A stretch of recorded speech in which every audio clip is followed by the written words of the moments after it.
you ever looked at the beauty and intricacies of an animal, bird, or fish, and asked yourself, could this really have been created through a process of evolution? Could time plus chance come together and give us all the beauty we see in the world? Hi, I'm David Hames, and in the next few minutes, we're going to take a close look at some animals that are going to shatter that very idea.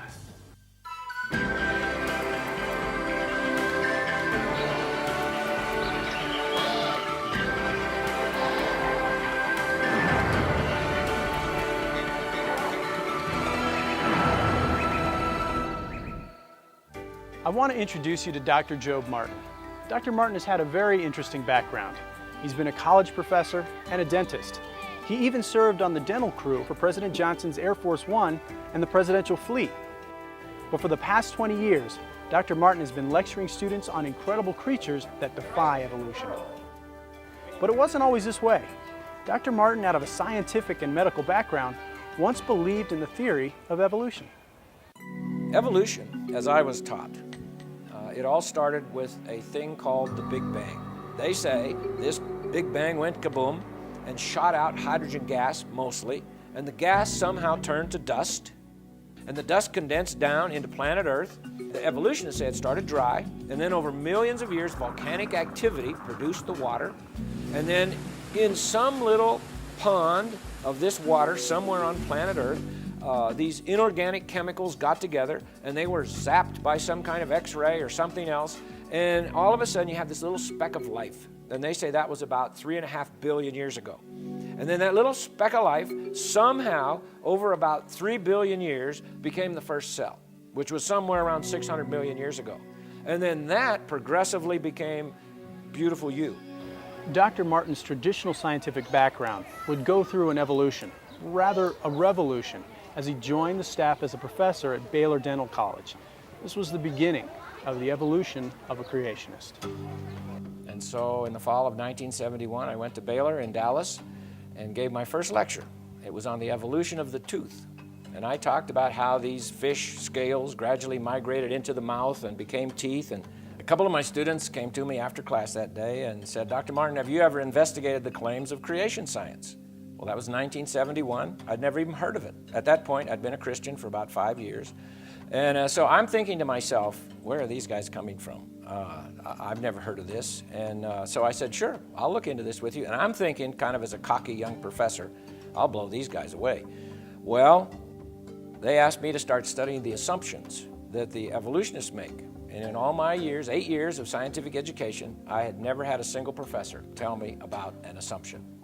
And so we started looking at the assumptions, and I began to realize they're making some claims here that really the assumptions aren't valid when they tell us rocks are very old and all these kinds of things. And then they asked me to start studying some animals and see if I thought that animal could evolve. Well, the first thing that we really studied together was this little bug called a bombardier beetle. And this little insect, it's about a ½ inch long, and it mixes chemicals that explode. So I began to think, okay, now how would that evolve? Let's say if evolution is true and you're evolving along here and you don't have a defense mechanism, because that is the defense mechanism of the bug. So if evolution is true, it had to somehow evolve that. So let's say it's coming along here. Well, the first time it evolves the explosion, what does it do to the bug? Boom, you just splattered your bug, okay? So splattered bug pieces don't evolve. So I thought, well, how could this have happened? Well, it doesn't blow itself up. It has another little factory inside itself that manufactures chemicals. A chemical acts as a catalyst so that when you squirt that chemical in with these other chemicals that are like in neutral, you get your explosion. Well, the first time it manufactured that little chemical, here it goes again, blew itself up again. But it doesn't. Why? Well, because it has like an asbestos-lined firing chamber. And even then it would blow itself up if it didn't have somewhere for the explosion to go. So it has like twin tail tubes. And it can aim these tail tubes all the way up, out the side, out the front. Let's say a spider is coming up toward its side and it doesn't have time to turn around and shoot. It can just take its little gun turret, and aim it out there and shoot. The explosion on this little bug, all you hear, if you're listening as a human, you hear this pop. But scientists have now put that explosion in slow motion. And it's like about 1,000 sequential little explosions, but they're so fast, all we hear is one pop. And so you think, well, now, why would that be? Well, that was a curious thing for the scientists that study this little bug. A lot of them at Cornell University, some other places. And what they discovered was that if it was just one big pop, the little bug, if he's shooting like a spider, let's say over here, and he goes bang and shoots it, he's going to pop himself right out of there. It's like lighting a burner on a jet engine. So he's out of there. But as long as it is a sequential explosion with his little legs, he can hang on. How would evolution explain a sequential explosion? This little bug messes with all the theories of evolution. There is no way a slow, gradual process is going to produce this bug. There's no way even the newest theories of evolution, like punctuated equilibria, which means evolution happens very fast. Well, there's no way that will explain this little bug. I began to realize, how could this particular little animal, for instance, evolve? It needed all of its parts. It needed everything there all at once, or you just don't have the animal. And my stomach started to churn, if I really want to be honest. And my wife would tell you, my stomach churned for 5 years. It took a 5-year struggle for me to begin to flip the way I think, from thinking in an evolutionary way to thinking in more this animal or little creature, little bug, whatever, was created fully formed, just like it is, because that went against everything I'd ever learned. Did you know the world's strongest animal is actually the beetle? In fact, in one test, the rhinoceros beetle carried over 850 times its own weight on its back. That would be like me trying to carry 130,000 pounds. I don't think so. Now let's take a look at the world's tallest animal. The bull giraffe is about 18 feet tall. In order to get blood up that long, skinny neck against gravity, the bull giraffe has to have a powerful pump, and that's his heart. And the heart of a bull giraffe can be as much as 2.5 feet long. Big, powerful pump. Now, as he's going along here, living his life, everything's just fine, but all of a sudden, this 18-foot-tall creature decides, I need a drink of water. So he bends his head down to get a drink of water. Now we have a problem. Because now this powerful pump, instead of pumping against gravity, is pumping with gravity. And so the heart gives a mighty squeeze, and the blood shoots down his neck, hits his brain, and bursts his brain. And so now he just blew his brains out, okay? So he's dying, and he must be thinking to himself, I need to evolve something here to take care of my problem. When I get a drink of water, I blow my brains out. Of course, we know dead creatures don't evolve. But he doesn't blow his brains out, because as he bends his head down, there are like little spigots in his artery that goes up the neck, little valves, and they close. But the last pump is beyond the last valve. And so it's enough to burst the little arterioles in his brain, but it doesn't go into his brain. The last pump kind of goes whoop underneath the brain into like a sponge. And this sponge just gently expands, and he hasn't blown his brains out, and he gets his drink of water, and now he sees a zebra kind of running up from this side, and he just ignores it. But he sees a lion coming up from this side. Oh, the lion wants to eat me. I got to get out of here. Now, how does he know the difference, by the way? Evolutionists can't explain that to us. But the fact is, here comes this lion. He's going to eat the giraffe. And so the giraffe jumps up. He runs about 5 steps, passes out. Not enough oxygen to his brain. While he's there, passed out, the lion is eating him. He must be thinking, I need to evolve something here. I got this problem. I pass out when I get up too fast. But he doesn't, of course. Well, why? Well, because God made him so that when he begins to bring his head up, the little spigots, the little valves in the artery opened. The sponge under the brain gently squeezes that last little pump of oxygenated blood up into his brain. There are little valves in the vein that goes down the neck. They close, and by the time he's up and running, everything is fine. His blood pressure is fine, and he does just fine. Well, how would that evolve? He needs all of those parts, all there, all at the same time, all at once, or he's dead. And so I think the giraffe is another example of a designer. He needed a designer to design him just like he is. The tallest giraffe known was named George. He resided at the Chester Zoo in England. George was 20 feet tall to the tips of his horns, which are actually called ossicones. Here's another interesting giraffe fact. Giraffes have no vocal cords. Now here's a bird you'll see around your house, but after taking a closer look at it, you might find it unbelievable. The woodpecker is a very special little bird. The beak of a woodpecker is like industrial strength. It is stronger than other birds' beaks. He has special feet. Most birds have 3 toes out the front, 1 toe out the back. Woodpecker has 2 toes out the front, 2 toes out the back, and that's so he can climb around on a tree trunk, a vertical tree trunk, right side up, upside down, sideways. He can crawl any way he wants to. He has special tail feathers. His tail feathers are different than other birds' tail feathers. They're more resilient, they're spongy, and they're very strong and tough because he tripods himself with his 2 feet and his tail feathers so that he grabs a hold of that tree, fans out his tail feathers, and then bangs his head into the tree. Now, you would think that a woodpecker would go home every night and say to Mrs. Woodpecker, "Oh, I got this headache. I was banging my head on a tree all day." But he doesn't. Why? Well, because God made him with special equipment. For instance, between his beak and his skull, there's a piece of cartilage. It acts as a shock absorber. His skull is the thickest bone per body weight of any creature. As a matter of fact, brain surgeons study the brains of woodpeckers, how they're hooked in there and everything, to help them with like trauma people in accidents, that they need to put their brains back in there. And so they study woodpeckers. The woodpecker, with his strong skull and his shock absorber and his strong beak and his tail feathers and his feet, he's all ready to go except for one thing. Once he drills his hole, he's got to get that bug out of the tree because that's lunch. All right, well, how's he going to do that? Well, most birds, their tongue goes right to the tip of the beak. A woodpecker's tongue goes as much as 10 inches out of his beak. Now, why? Well, because he's going to drill the hole, find the bug tunnel down in the tree, stick his tongue down in the tunnel, and drag the bug out. Now, you would have to say, could I stick my tongue down a hole in a tree and drag a bug out? Of course not. Well, how does the woodpecker do that? Well, God made the woodpecker with little barbs on the tip of his tongue. And he will literally stab that bug larva down in there because it doesn't want to come out. But in case that's not enough, he has a little glue factory in his tongue that manufactures exactly, precisely the right glue to stick to the bug, but it doesn't stick to his beak. And so he pulls that bug into his mouth. Now we have a problem, if evolution is true. Let's say over hundreds of thousands of years, this woodpecker got all this equipment, and then he glues his tongue to a bug and he swallows the bug. What just happened to his tongue? He just swallowed his tongue. You know, he dies, he just strangled himself, okay? But he doesn't. Why? Well, because as he brings the bug into his mouth, he has another little factory that manufactures the solvent to dissolve the glue. So he dissolves the glue, loosens up the bug, swallows the bug. God made him that way.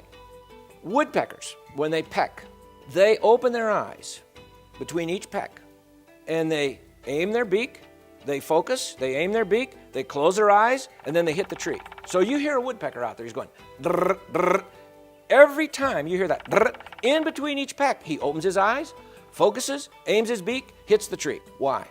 Well, they used to think it was just to keep the wood chips out. But now the scientists have measured the force of the impact of the woodpecker's head against the tree, and the force is so great that if he did not close his eyes, he would pop his eyeballs out. So I would say, have you ever seen a blind woodpecker? No, they never miss. They never miss, okay? Now, one special woodpecker, the European green woodpecker. I think he's unique in all the animal kingdom. I don't know for sure, but I think he might be. His tongue is different than any other tongue, as far as I know. Our tongue starts in the back of our throat, comes up and out the front. His tongue starts in the back of his throat, goes down the throat, comes out the back of his neck, up over the top of his head. It's under the skin, comes out a little hole between his eyes, goes in one of his nostrils, and then comes out of his beak. And you would have to say, now how does that evolve? I've asked evolutionists that question. I've said, now you tell me, how and where did that tongue come from? They don't have a clue. They can't tell me. I'm saying, well, you're telling me that this bird evolved from some other creature, but there's no other creature that we know of with a tongue like that. How did that happen? They don't have any idea. So what could I say as a creationist? I would say God made that little woodpecker, and I think he made that woodpecker to challenge the evolutionary community.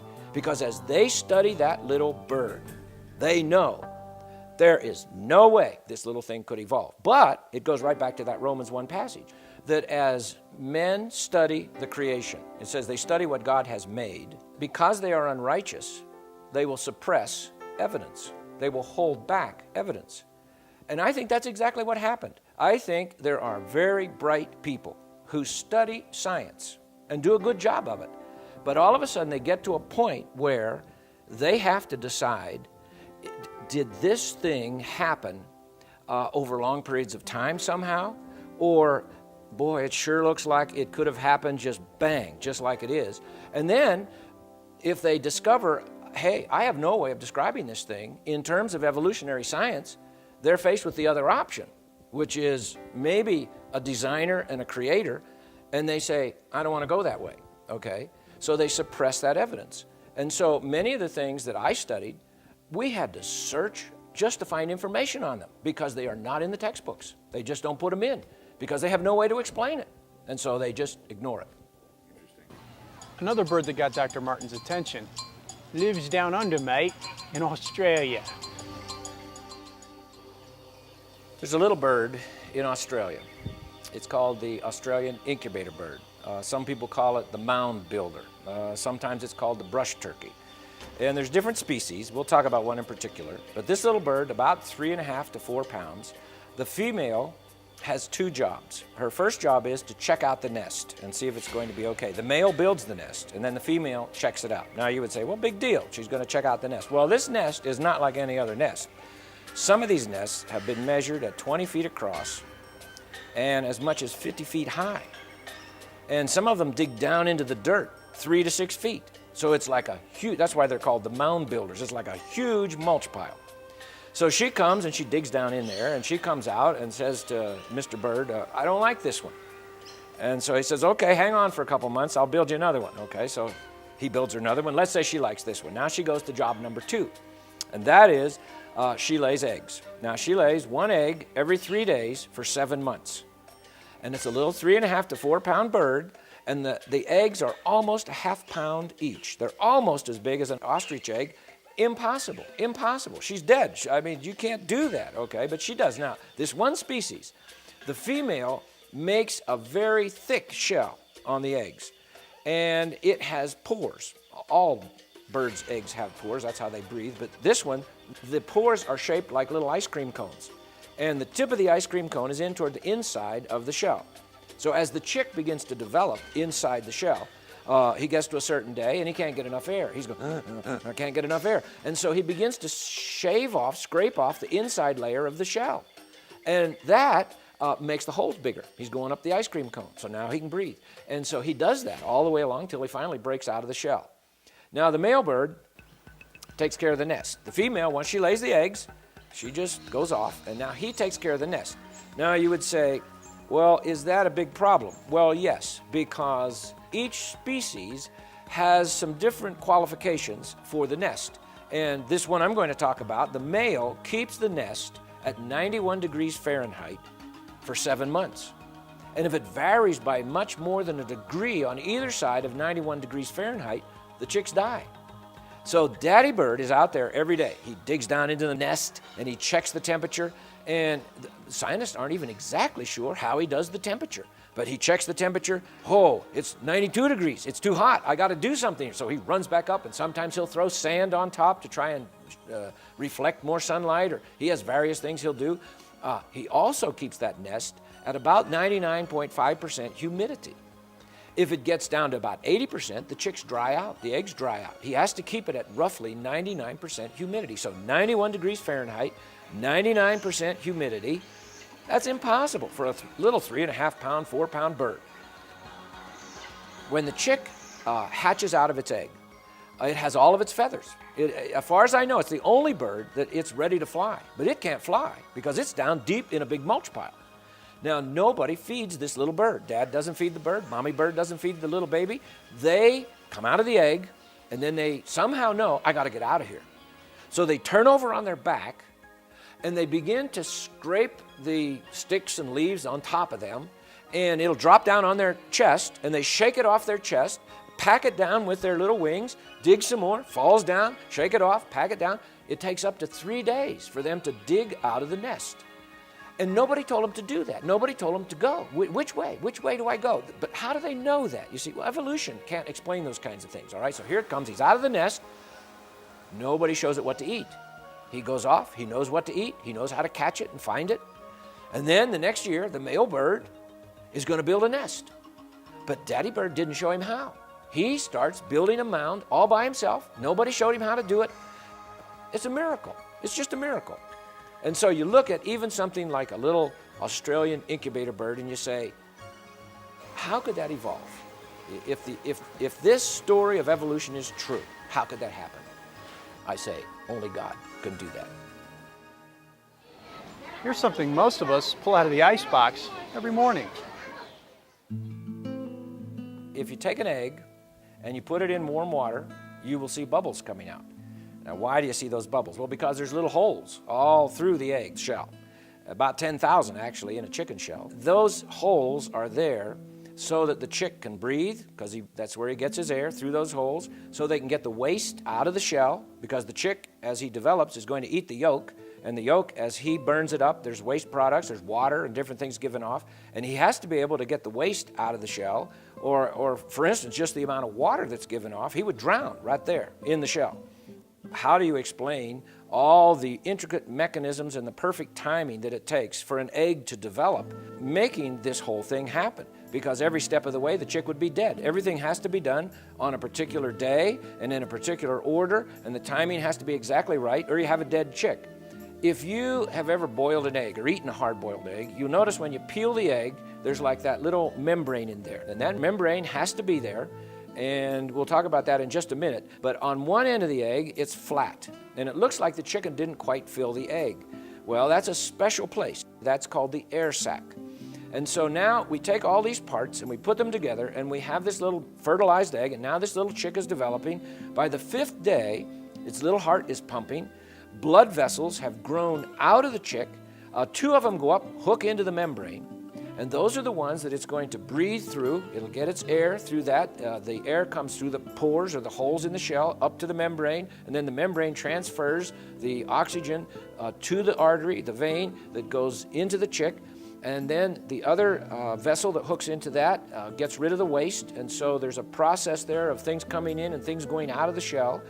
2 more blood vessels hook into the yolk, and that's the way the chick eats. And as he lives in this shell, he begins to get to where he's too big and he can't get enough air, and it's now the 19th day. Now, during this time, he has grown a little tooth on top of his beak. It's called the egg tooth. Now, most of us grow our teeth inside our mouth, not on our beak, but the little chick has this little egg tooth. And on the 19th day, he takes that and he pokes a little hole into that flat end of the egg where the air is. That's called the air sac. And now he has 6 hours to breathe. Now, if we're swimming and we're on the bottom of the swimming pool and we've run out of air and we get up to the top and I just made it. We usually just sit there and lean there and get some good air and breathe a while. Well, not the chick, because if he got into that air sac, I mean, he's going, I can't get enough air, and he pecks into that on the 19th day, not 1 day sooner or 1 day later or it's dead. It's the 19th day, goes into that sac. Now he's got 6 hours. Now, is he going to just sit there and breathe that air, or is he going to say, I need to do something else with this air, which is what he says. I've got to get a little hole and use this 6 hours of air. I got 6 hours to peck a little hole through the shell. And now he breathes from the 19th to the 21st day through this little hole in the shell. On the 21st day, that's the day he breaks out of the shell. Now, in the meantime, the systems that hook into the membrane and the systems that hook into the yolk, all of those little vessels, they begin to disattach or detach themselves. And when he comes out of the shell, sometimes he might have a blood vessel hanging on him somewhere or something like that. But the fact is, these things, it's like he's dropped his spacesuit off and he is ready to go. And so he comes out of that shell on the 21st day, but every single step along the way had to have perfect timing. It had to be done exactly right. And when he comes out, he's a discrete entity. There's no mistake. This is a chick. All we see in all of nature, in the fossil record and in living creatures, is just discrete, identifiable. We can label them. That's a cow. That's a chicken. And so I think that's more evidence that God made everything, including little chicks, just exactly like they are. Wow. Breakfast is not going to look the same. Did you know in an official test at the University of Missouri, chicken number 2988 laid 371 of these things in just a year? That's a lot of eggs.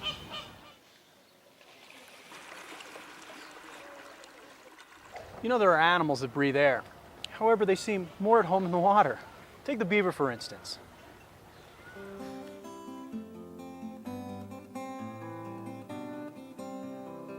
beaver is amazing because it's an engineer. They build their beaver dams with engineering skill. As a matter of fact, engineers study beaver dams to see how to build strength into a dam and to see how to channel water. It's like the beaver knows all this. And so our engineers go to college and they study what the beaver. It's like the brain surgeons studying the woodpecker. It's like God gave us examples in His creation of how to do things right. Well, anyway, a beaver builds his house, and he usually has a couple of entrances coming in under the water, and he makes his house in such a way that the bad gases that build up in there can escape. Oxygen can come in, but he builds it in such a way that it will stay dry in there. And so they can have little baby beavers in there, and they have a nice, dry, clean place to be. He will store food in the bottom of the stream or the river, and that means he has to be underwater frequently. Well, in the winter, where most beavers live, it gets very cold. Has God made a provision for that? Oh, yes, He sure has. A beaver goes underwater. He has like transparent eyelids, water goggles. And he can see through his eyelids under the water. And that's to keep the dirt out of his eyes that's floating around. He has nose flaps that close, keeps the water out of his nose. Ear flaps that close, keeps the water out of his ears. He has a special thing that I like. He has fur-lined flaps in the back of his mouth that cover his throat and his molars, his big teeth in the back. Now, his front teeth, they must not be sensitive, because those are the ones that he uses to chew down and chew through the trees, and they wear down, and they keep growing, and he'll wear them off, they keep growing, and so they must not be sensitive, but his back teeth are. And so God made him little fur-lined flaps to protect them from the cold ice water in the wintertime. And then you think about the way a beaver swims, and he can take a branch that has a load, a drag on it, and he can swim across even a stream with a current, and he wants to come over here, but he's over here, and there's a current, and he's dragging a branch, and he can go right straight across there. He'll compensate. So he's making mathematical calculations, and he is figuring out what kind of rudder action he needs with his tail to compensate for the drag and for the current in the stream, and he gets to where he wants to go every single time. I don't think evolution has an explanation for that, but I think my God does. Another animal is the duck-billed platypus. And this animal is fascinating. It's similar to a beaver in that it spends a lot of its time in water, has webbed feet, and lays eggs. Kind of strange for a mammal. But anyway, the thing that is fascinating is the way it finds its food. A platypus eats little tiny shrimp that it finds under the water. But when it goes in the water, unlike the beaver, which has clear eyelids, the platypus closes his eyes. He has nose flaps that close, so he's not seeing anything, he's not smelling anything. So how does he find the shrimp? He has inside of himself a mechanism that detects the electrical impulses in the tail of the shrimp between the muscle and the nerve. When the nerve sends an impulse to the muscle, there's a tiny little electrical impulse, and the platypus reads that electrical impulse, and that is what leads it to its food.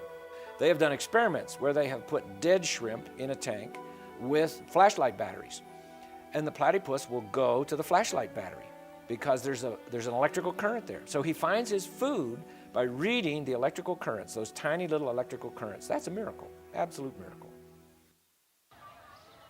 I don't know about you, but I am no fan of spiders, which gets me thinking, how could something so creepy and crawly be incredible?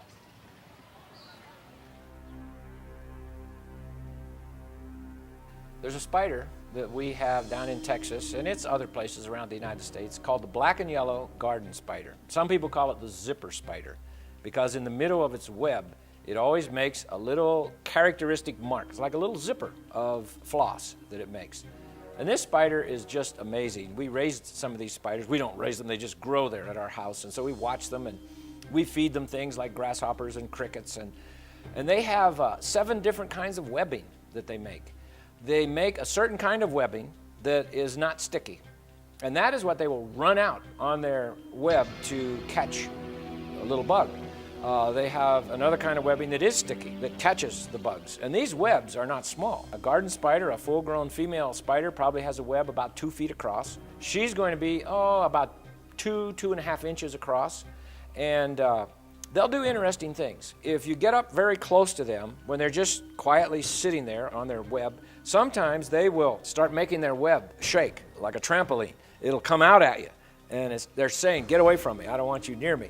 But then when they catch a bug, they'll run out and they'll catch this bug, and they shoot sheets of webbing, and they'll spin that bug around and shoot sheets out, not just little fine strands. And I think that's fascinating how they can control that. They know I need a sheet of webbing for this job, whereas I need a strand of webbing for this job. I need a strand of sticky webbing for this job. They know what they want to do. Some of them, after they're born, the little spiderlings, and as a matter of fact, the female will put 30 to 55 eggs in her little egg sac. Another interesting thing, she makes this egg sac out of different kinds of webbing, and she'll spin this little sac, and then she wraps it with a flossy kind of webbing, and ultimately she'll spin almost a tannish brown color webbing, so she even has different colors of webbing, but she fills this egg. You'd think she'd fill it from the top. She fills it from the bottom. She goes under it and puts her eggs up in it, and then each egg she will dust with like a fine powdery dust, which is another little factory she has in herself so that the eggs don't stick to each other. And she'll push all those eggs up in there and then seal the bottom. And sometimes she'll do this in the fall. And we have one of these at our house right now that's sitting there, and next spring the eggs will hatch out. So it sits there all winter long. And so sometimes these little spiders, when they hatch out, they decide, I think I want to go to Acapulco. I don't know what they think, but they'll come out and they'll shoot out streamers of webbing and wait for the wind to catch it. And then they'll let go of the web, and the wind picks them up. And people have found these spiders as much as 15,000 feet up in the air. They have traced them 1,500 miles flying. I think that's fascinating. How does a spider decide, today I'm going to take a trip? I'm going to throw out the webbing, and I think I need to go somewhere else. But that's how they spread themselves around. And another interesting thing is, as they grow, their shell doesn't grow. They have like an outside shell. So they have to get out of there. And if they don't, they die. Well, how are they going to get out? Well, they have a little factory inside themselves that makes exactly, precisely the right fluid. It's called molting fluid, so that they can, on a certain day, they squirt this molting fluid in a certain place on their shell. Has to be the right place, and it dissolves the shell and makes like a little trap door. And so they can push that little trap door up, crawl out of that shell, and then they start growing a new one. And they molt several times as they're growing. Well, you would say, now, let me think a minute. If evolution is true, how would a spider be able to develop this little factory to make the molting fluid so that it can dissolve the shell? So it has to be the right fluid, so it will be the right thing to dissolve the shell, but it has to dissolve it in the right place or it still can't get out. And all of that has to happen on exactly the right day or the spider dies inside the shell. So, survival of the fittest. We should not have black and yellow garden spiders. Now, some people see those big spiders and they like to squash them. And I say, let those little things live. They eat other harmful bugs and different kinds of things, and they're a pretty spider, and they're fun to watch. And so God has made His creatures and His creation so that we will study it, and study it carefully. And then the whole idea is, as we study it, we will give Him thanks and give Him glory. And I think that's how we ought to study the things that God has made. Maybe spiders aren't so bad after all. How come I didn't learn any of this in school? I have some more studying to do. Down in southwest United States of America, we have different kinds of lizards, and a couple of those are very interesting. One of them, called the gecko lizard, has some very special characteristics. Its feet. Now, if you have a little pet gecko lizard, and they're friendly little things, you can watch that. It'll run right across your ceiling. You could have a ceiling made of glass, and it'll just run right across the ceiling. It doesn't fall off. Gravity does not pull it off. And so the scientists, for many years, they just didn't know what makes that lizard be able to stick like it does. So they took its feet, which are a special kind of feet, and they magnified the feet. And they discovered on these feet there are like little hairs, little tufts of hairs. And So they thought, well, that's not enough. And that was with 2,000 magnifications. And they said, well, that's not enough. There's something else here. So they put it under phase electron microscope, these little hairs, and they kept magnifying them and magnifying them. They got up to 35,000 magnifications, and all of a sudden, there was the answer. All over these little hairs are tiny little suction cups, but you have to magnify them 35,000 times just to see the suction cup. Now, these suction cups are so powerful that if the foot was not made in a special way, when that gecko, let's say, put his foot up against the ceiling, it would just suck it right up against there, and he's stuck. He's not moving. So his foot had to be made in such a way that he can use other parts of his foot to pop loose those suction cups. So what he'll do is, and if you look at the foot of a gecko, it looks different than a normal lizard. Most lizards have kind of finger-like with big nails on them, and the gecko, though, has like these little rounded pads on its foot, and it can take those feet, and they're almost kind of rounded on the bottom, so that it can, for instance, use the suction cups in the front to pop up the ones in the back, or it can use them on the side to pop up the other side. And so it just does it naturally, but that's what's going on. How would a lizard evolve little 35,000 times it takes to see the magnifications? How would it evolve that? And why would it evolve that? And why would it have the right kind of a foot that has to be there if it's going to have those suction cups? All of that had to be there all at once. And then we have this other lizard. He's called the Chuckawalla lizard. And he has really three different distinctives that make him special. One of them is he has almost like a blanket across his back of skin. And this skin changes color. He'll start out in the morning and it'll be dark. And that means it absorbs more sunlight, because he's a cold-blooded animal and he needs to be able to get his blood warmed up so he can run away from his enemies and things. And so it'll warm him up. But later on in the afternoon, in the desert, when the sun is really hot, it turns a light beige color and it reflects the sun so that his blood doesn't boil. Now, he has a defense mechanism. Let's say a coyote wants to eat one of these little lizards, and they do try to eat these lizards. He will run into it like a crack in the rocks, and he expands his body kind of like a blowfish. He will blow his body up, and he's now stuck in there, and they can't get him out. There's no way to pull it out of there. It just kind of conforms to the cracks in there, his defense mechanism. But the thing I like about the Chuckawalla lizard is his desalination factory. Now, that means he has too much salt in his blood. Why? Well, because he lives in the desert and there's no water, so he doesn't have anything to drink. So as he eats plants and little animals, little insects, he begins to build up salt. And as the salt builds up, it's enough to kill him. Now, when does he know he has too much salt? Well, when he gets too much salt, what does that do? It kills him. So survival of the fittest. You see, he's out of here, but he's not. Why? Because God made a little factory in his nose. It's a little desalination factory. It's a little factory that will, as the blood builds up salt, all of a sudden he thinks, I think I need to get the salt out of my blood. I think I'll run it through my factory. So he shunts the blood. He detours the blood through this little factory. And that little factory takes the salt out of his blood. Now, every now and then, the Chuckawalla lizard, he goes, achoo, and he sneezes pure salt crystals. Now, I think you could take a Chuckawalla lizard, put him on your dining room table, and say, okay, Chuck, we need a little salt here. And there you go. We've got pure salt from a lizard's sneezes. I think that's incredible. He is another one of the incredible creatures that our Lord has made. What's the most complex creature? Has to be you and me. But how did we get here? Are we distant cousins to the apes?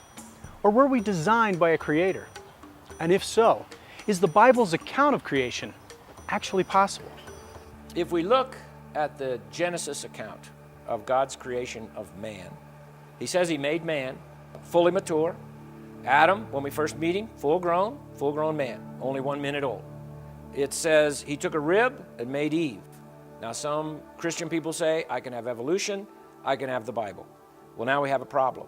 Are there any evolutionists that teach that women evolve from ribs? Well, of course not.